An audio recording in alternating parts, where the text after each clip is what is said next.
कहानी की शुरुआत एक खुशहाल परिवार से होती है। पति का नाम हेनरी है और पत्नी का मारिया। इन दोनों के 3 बच्चे थे, 2 लड़के और 1 लड़की। बड़े बेटे का नाम रॉनी है और वो स्पेन में रहता है। छोटा बेटा जे और बेटी जोया अपने माता पिता के साथ ही रहते थे। सुबह का समय था, इसलिए पूरा परिवार फ्रेश होने में बिजी था। जे वॉशरूम जा रहा था और जोया कपड़े पहनती हुई बाहर निकल रही थी। दोनों एक दूसरे को अजीब नजरों से देख रहे थे। ऐसा लग रहा था कि जैसे ये दोनों कुछ छुपा रहे हों। पूरे घर को मारिया ही संभालती थी। उसका मानना था कि उसकी मर्जी के बिना घर में पत्ता भी नहीं हिल सकता, जबकि हेनरी का स्वभाव एकदम शांत था। मारिया जो भी कहती वो बिना कुछ बोले मान लेता। आज रॉनी वापस आ रहा था, इसलिए मारिया और हेनरी उसे लेने जा रहे थे। दूसरी तरफ घर में जोया टीवी देख रही थी। इसी बीच जे भी टीवी देखने आ गया। कुछ देर बाद जोया जे को अपने कमरे में आने को कहती है और जे अपनी बहन की खूबसूरती की तारीफ करता है। जोया अभी तक नहाई नहीं थी, इसलिए वो नहाने लग जाती है। तभी जे भी उसके साथ नहाने आ गया। दोनों भाई बहन कुछ ज्यादा ही करीब थे, तभी तो नहाते भी साथ में ही थे। थोड़ी देर बाद मारिया और हेनरी रॉनी को लेकर घर आ गए। अपने भाई को देखकर जे और जोया बहुत खुश होते हैं। रॉनी अपने साथ अपनी पत्नी शैली को भी लेकर आया था। सभी लोग शैली से आज पहली बार मिल रहे थे। मारिया उन्हें ऊपर वाले कमरे में जाकर फ्रेश होने को कहती है। ऊपर आकर दोनों पति पत्नी फ्रेश होते हैं और फिर अपने माता पिता के साथ खाना खाने लगते हैं। इस दौरान मारिया फोन कर अपने रिश्तेदारों को न्योता दे रही थी। असल में रॉनी और शैली की शादी में परिवार वाले शामिल नहीं हो पाए थे, इसलिए वो रॉनी और शैली की फिर से शादी करवाना चाहती थी ताकि सभी लोग उसकी बहू से मिल सके। लेकिन इससे पहले रॉनी के आने की खुशी में आज रात इनके घर एक छोटी सी पार्टी होने वाली थी, इसलिए मारिया जे और जोया को बाहर जाकर कुछ सामान लाने को कहती है। पहले तो जे मना करता है, लेकिन मारिया के डांटने पर वो चला जाता है। अब दोनों भाई बहन शॉपिंग मॉल में शॉपिंग कर रहे थे। इसी बीच जे की नजर अपनी पुरानी प्रेमिका पर पड़ती है। जे की प्रेमिका को देखकर जोया को जलन होने लगी। जे उसे समझाने की कोशिश करता है कि मेरा उससे कोई लेना देना नहीं, मगर फिर भी जोया का गुस्सा शांत नहीं होता और वो गुस्सा होकर वहाँ से चली जाती है, जिसके बाद जे भी उसके पीछे पीछे जाने लगा। शाम होते ही पार्टी शुरू हो गई। मारिया अपनी बहन से बातें करने में बिजी थी। रॉनी अपने पिता और अंकल के साथ बैठा आसमान में सितारे देख रहा था। पार्टी में सभी लोग खूब एंजॉय कर रहे थे। इसी बीच जे वॉशरूम जाता है और जोया उसे देख लेती है। मारिया ने कुछ ज्यादा ही दारू पी ली थी, जिस कारण उसे जल्दी जल्दी बाथरूम जाना पड़ता है। मगर जैसे ही उसने बाथरूम का दरवाजा खोला तो अंदर जे और जोया अजीब हरकतें कर रहे थे। अपने बच्चों को एक साथ बाथरूम में देखकर मारिया उनसे पूछती है कि तुम दोनों यहाँ क्या कर रहे हो। दोनों झूठ बोलकर वहाँ से निकल जाते हैं और मारिया हल्की होने लगती है। थोड़ी देर बाद पार्टी खत्म हो गई और धीरे धीरे कर सभी मेहमान चले जाते हैं। अगली सुबह जे जोया के कमरे में आकर उससे किसी बात की माफी मांगकर चला जाता है। जोया खुश हो जाती है और तैयार होकर नीचे आ जाती है। यहाँ मारिया रॉनी की शादी की तैयारियां कर रही थी। मारिया ने शैली के लिए अपने हाथों से ड्रेस बनाई थी। पूरा परिवार जोरों शोरों से शादी की तैयारियां कर रहा था। उसी रात रॉनी शैली के साथ एक नाइट क्लब में आता है। ये लोग अपने साथ जे और जोया को भी लाए थे। इसी बीच रॉनी अपने भाई जे को कोई नशा देता है और शैली जोया को। अब चारों मस्ती में झूम रहे थे। रोनी और शैली एक दूसरे में खोए हुए थे, जबकि क्लब के एक कोने में जे ने अपनी ही बहन की गुफा में अपना गन्ना डाल रखा था। जी हाँ दोस्तों, जे और जोया एक दूसरे से प्यार करते थे। परिवार की नजरों में दोनों झगड़ते रहते थे, लेकिन अकेले में एक दूसरे से प्यार करने लगते थे। जे का रस पीकर पहले जोया अपने भाई रोनी के पास आती है और फिर जे। इसके बाद सबको गाड़ी में बिठाकर रॉनी गाड़ी चलाने लगा, लेकिन नशे में होने के कारण उनका एक्सीडेंट हो जाता है। चारों मरते मरते बचते हैं। अगले दिन ये लोग एक गेम खेल रहे थे, जिसे खेलते खेलते रॉनी और जे में झगड़ा होने लगा। तभी जोया भीगी भीगी सी घर आती है। मारिया उससे पूछती है कि तुम कहाँ गई थी, लेकिन जोया कोई जवाब नहीं देती। मारिया को लग रहा था कि जोया के साथ किसी ने गलत काम किया है, मगर डर के मारे वो मुझे बता नहीं रही, इसलिए वो अपने बच्चों को अपनी एक सहेली का किस्सा सुनाने लगी। मारिया बताती है कि मेरी सहेली के परिवार में सिर्फ 3 ही लोग हैं, पति पत्नी और उनकी जवान बेटी। पति के पास कोई काम नहीं था, जिस कारण घर चलाने के लिए मेरी सहेली नौकरी करती थी। एक दिन उसे पता चला कि उसकी बेटी माँ बनने वाली है, लेकिन चिंता की बात ये थी कि लड़की का कोई प्रेमी ही नहीं था। सभी लोग मारिया की बात को ध्यान से सुन रहे थे। तभी वो कहती है कि मुझे तो मेरी सहेली के पति पर ही शक है कि उसी ने अपनी बेटी के साथ गलत काम किया होगा। ये सुनकर जे और जोया एक दूसरे को देखने लगे। मारिया की बात सुनकर जोया की नींद उड़ चुकी थी, इसलिए वो जे के पास आकर उसके साथ सो जाती है। जोया के आने से जे का गन्ना हरकत में आ गया था और वो जोया की गुफा में अपना गन्ना डाल देता है। जोया को मीठा मीठा दर्द हो रहा था। घर में कोई उसकी गर्म आवाजें सुन ना ले, इसलिए जे उसके मुंह पर अपना हाथ रख लेता है। इधर रॉनी को नींद नहीं आ रही थी, इसलिए वो जोया से बातें करने की सोचता है, लेकिन जोया को कमरे में ना देखकर वो जे के पास जाने लगा। यहाँ उसे लड़की की गर्म आवाजें सुनाई देती है। रॉनी ने जब दरवाजा खोला तो अपने ही भाई बहन को इस हालत में देखकर उसके होश उड़ गए। जोया के जाते ही वो जे की खूब धुलाई करता है। उसे जे पर बहुत गुस्सा था, कि वो अपनी ही बहन के साथ ऐसा कैसे कर सकता है। जे को पीटने के बाद वो शैली को सब कुछ बताकर बहुत रोता है, मगर वो ये बात अपने माता पिता को नहीं बताता क्योंकि अगले दिन उसकी शादी का फंक्शन था और ये बात बताकर वो उन्हें गुस्सा नहीं दिलाना चाहता। अगले दिन जे जोया से दूर दूर रहता है क्योंकि उस पर उसके बड़े भाई रोनी की नजर थी, जबकि जोया को इस बारे में बिल्कुल भी नहीं पता था। वो तो आराम से छुप छुप कर जे को देखती ही रहती है। रात को सभी मेहमान आ चुके थे।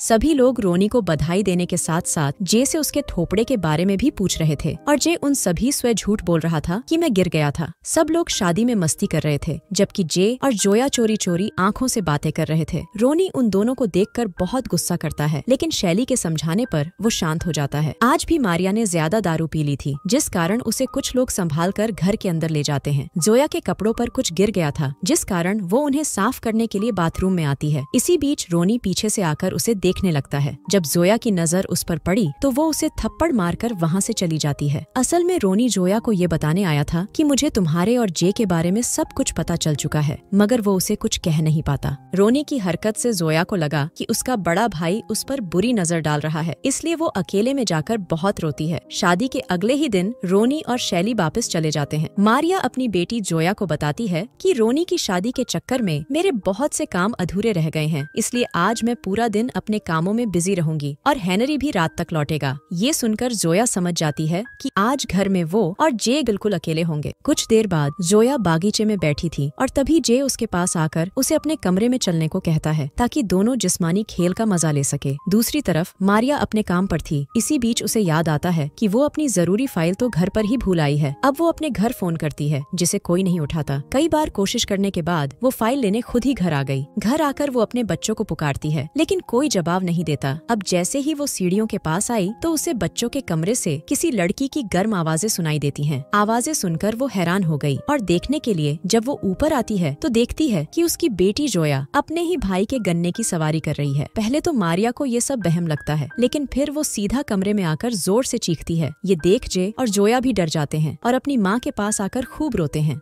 अब मारिया बुरी हालत में कमरे से बाहर निकलती है। वो बहुत रो रही थी क्योंकि उसे समझ नहीं आ रहा था कि उसे क्या करना चाहिए। वो बुक सेल्फ के पास आकर कुछ ढूंढने लगती है। तभी जे उसके पास बात करने आता है, लेकिन मारिया उसके मुंह पर ग्लास से हमला कर देती है। जे का चेहरा खून से लथपथ हो चुका था। इसी बीच जोया भी वहाँ आ जाती है और जे को संभालने लगती है। मारिया उन्हें समझाने की कोशिश करती है कि मैंने ये जानबूझकर नहीं किया, मगर दोनों बच्चे उसकी तरफ ध्यान नहीं देते। अगले दिन हमें पता चलता है कि मारिया की याददाश्त चली गई है। असल में अपने बच्चों को इस हालत में देखकर मारिया सदमे में चली गई थी। उसने कल जो भी देखा उसे वो बिल्कुल भी याद नहीं था। हेनरी के पूछने पर जे उसे झूठी कहानी सुनाता है कि कल जब मारिया घर आई थी तब वो बहुत परेशान थी। वो खुद को मारने की कोशिश कर रही थी। जब मैं उसे रोकने गया तो उसने मुझे पर हमला कर दिया। सभी लोग आराम से उसकी कहानी पर यकीन कर लेते हैं और इसी के साथ इस कहानी का यही अंत हो जाता है।